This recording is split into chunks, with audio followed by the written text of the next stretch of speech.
My name is Harley David Anthony Epps Jr. I may, or may not have, received leukemia in summer of 2015 from a UFO.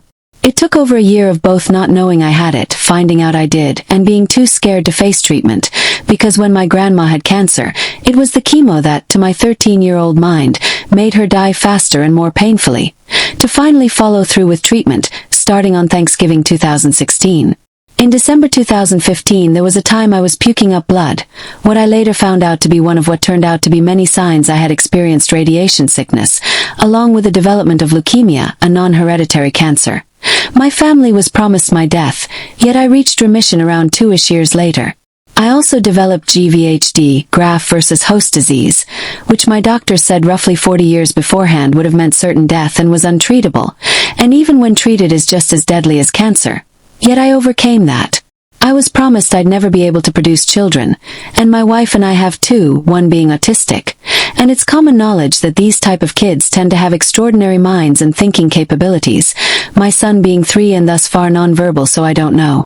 I have many questions as to the how and why me. Why didn't I hear the craft that stopped over my tent while camping in the sticks of Freeburg, Illinois?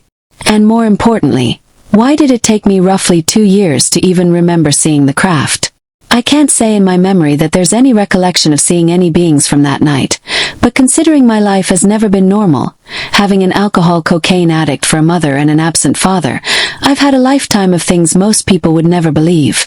My mother once taught me to play on a Ouija board and how to make one, and after a cabinet in the kitchen kept opening and closing, I jokingly set out a plate and said, "Maybe it's hungry," because I was 11, and my mother put it back and said, "Stop being stupid," and immediately a bottle of dish soap flew off the counter at least 10 feet and struck the back of her head.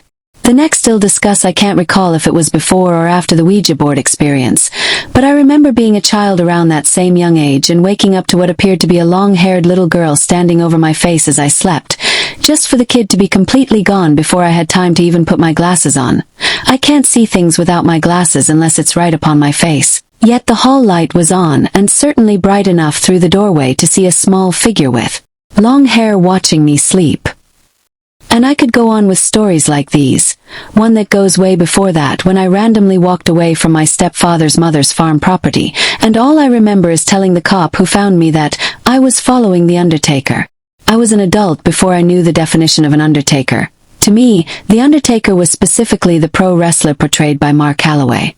My whole life is riddled with mysteries like these. I was 22 turning 23 a month later when